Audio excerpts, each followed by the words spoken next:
خداوند یسوع المسیح کے قادر نام میں آپ کی سلامتی۔ خداوند کا شکر ہے کہ وہ سلسلہ جو منقطع ہو گیا تھا سرمنز کا، آج وہ پھر سے شروع ہوا۔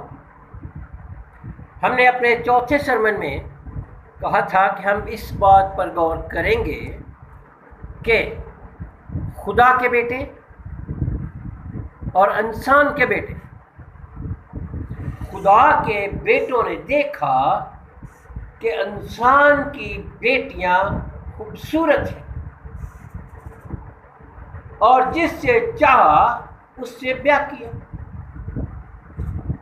جب ہم خدا کے بیٹوں کی بات کرتے ہیں تو بہت سے ہمارے علماء اکرام، ہمارے اسکالرس، ہمارے پاسبان مختلف اس کے اوپر تفاسیر بیان کرتے ہیں۔ ہم ہرگز یہ نہیں کہتے کہ وہ سارے کے سارے غلط ہیں، مگر ہم یہ ضرور کہیں گے کہ ہمیں خدا کے کلام میں جھانک لینا چاہیے، ہمیں بھی کوشش کرنی چاہیے اس چیز کو جاننے کی، سمجھنے کی۔ ہمارے کچھ اسکالرس ہیں جن کا یہ کہنا ہے کہ یہ اصل میں وہ فرشتے تھے جنہوں نے آدم کی بیٹیوں سے شادیاں کی جو آسمان سے گرائے گئے تھے۔ میرے عزیزو، میں آپ کے سامنے یہ بات رکھنا چاہتا ہوں کہ جو آسمان سے گرا دیے گئے وہ خدا کے بیٹے نہیں ہو سکتے۔ اس لیے ہماری یہ بات کہ وہ لوگ خدا کے بیٹے تھے جو آسمان سے گرا دیے گئے وہ فرشتے، یہ بات ہماری یہیں پر غلط ہو جاتی ہے۔ کچھ لوگوں کا یہ کہنا ہے کہ یہ خدا کے مقدس فرشتے تھے جنہوں نے انسان کی بیٹیوں کو دیکھا تو ان سے شادیاں کی۔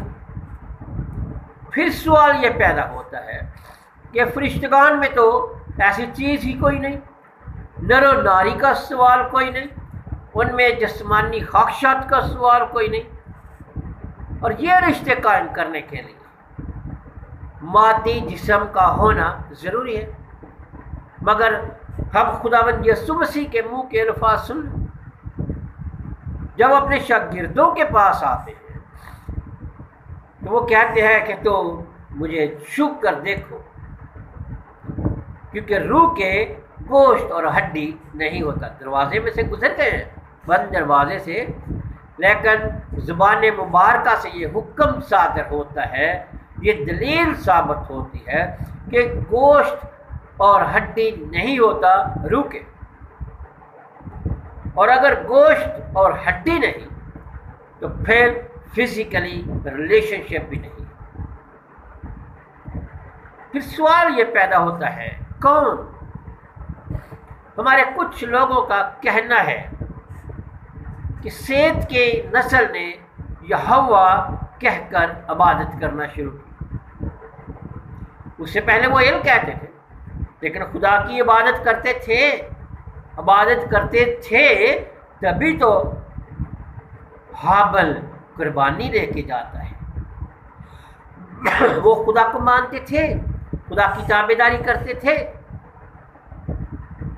پھر سیت کی نسل کو ہی کیوں خدا کے بیٹے کہا؟ اس سے پہلے کیوں نہیں؟ وہ بھی تو خدا کی عبادت کرتے تھے، قربانیاں لے کے جاتے تھے، ان کی قربانیاں قبول بھی کی جاتی تھی۔ اور اگر سیت کی نسل کو لے تو پھر کیا وجہ ہے کہ بیٹے خدا کے لیکن بیٹیوں کو کوئی پریفرنس نہیں دی گئی؟ کیا ہمارا خدا بے انصاف ہے؟ وہ لڑکیوں کی بلیسنگ کو کم کر دیتا ہے؟ ہمارا خدا ایسا نہیں کرتا۔ پھر سوال پیدا ہوگا پھر وہ کون تھے؟ اور یہ ہمیں ذہن میں رکھنا چاہیے، جب ان لوگوں نے آدم کی بیٹیوں سے شادیاں کی تو جو اولاد پیدا ہوئی وہ نارمل انسان نہیں تھے، وہ سورما تھے اس وقت کے، بڑے بڑے سورما، لائکا جاتی جولیت کا بھائی، پھر وہ کہاں سے آ گئے؟ کون تھے وہ؟ میرے عزیزوں، ہمیں پیچھے جانا پڑے گا۔ جب خدا نے آدم اور حوا کو پیدا کیا، اسی وقت ایک حکم بھی ان کو دیا تھا، بڑھو پھلو اور زمین کو معمور و محکوم کرو۔ اگر انہوں نے ایسا نہیں کیا، نافرمانی کی ہے، تو پھر ہم کہہ سکتے ہیں کہ پہلی نافرمانی یہ تھی کہ انہوں نے خدا کا حکم نہیں مانا اور اولاد پیدا نہیں کی۔ پھر پھل کھانا بعد کے ذمے میں آ جائے، اور یہ حکم خدا نے اس وقت انہیں دیا تھا جب وہ گناہ سے واقف نہیں تھے۔ روزانہ ٹھنڈے وقتوں میں ملنے سے پہلے یہ حکم دیا گیا، تو بھی اس کو گناہ نہیں کہا گیا۔ اس کا مطلب کہ یہ گناہ نہیں، اس پر عمل ہو چکا ہے، اور اس کے دو ثبوت بھی ہمیں ملتے ہیں۔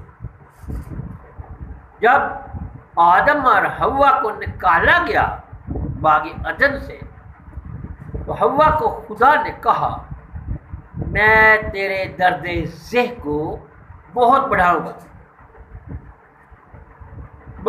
گا۔ یہ نہیں کہا کہ تجھے درد ذہ لگا دوں گا، کہ تیرے درد ذہ کو بڑھا دوں گا۔ اٹس مین کہ she knows about these pains، وہ ان دردوں کے لیے جانتی تھی، لیکن اب خدا نے اس کو بڑھا دیا۔ جو درد وہ پہلے برداشت کرتی تھی، اسے بڑھا دیا اس درد کو۔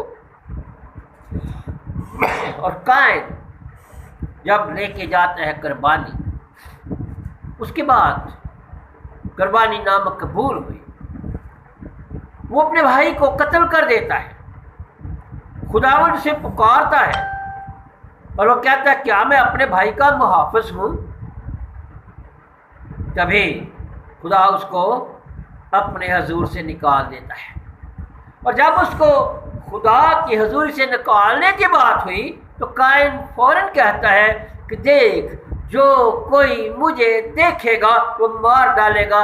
جب تک وہ خدا کی حضوری میں ہے اس کو خطرہ کوئی نہیں، جب حضور سے نکل جائے گا تب جو خدا کے بیٹے ہیں وہ اسے نفرت کریں گے کہ یہ ہمارے باپ کے گھر سے دھتکارا ہوا ہے،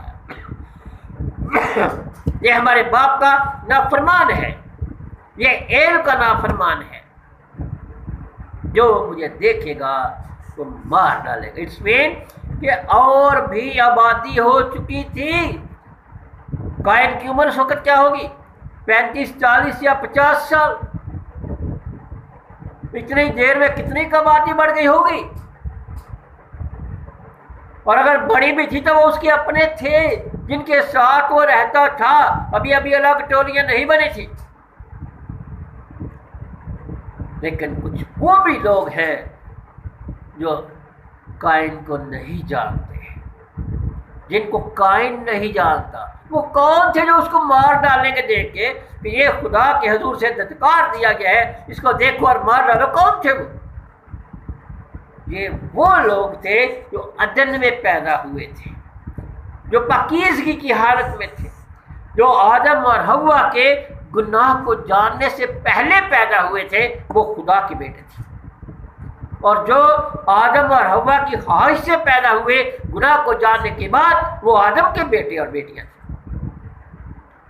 اسی لیے جب خدا کے بیٹوں نے دیکھا کہ آدم کی بیٹیاں خوبصورت ہیں، تو وہ جو خدا کے بیٹے تھے انہوں نے ابھی تک اپنے منہ کے پسینے کی کمائی نہیں کھائی تھی، وہ عدن کی غذا پر پلے ہوئے تھے، اسی لیے جو ان سے پیدا ہوئے وہ جبار تھے، پہلوان تھے، طاقتور لوگ تھے۔ اور ہمیں اس بات کو ذہن میں رکھنا چاہیے۔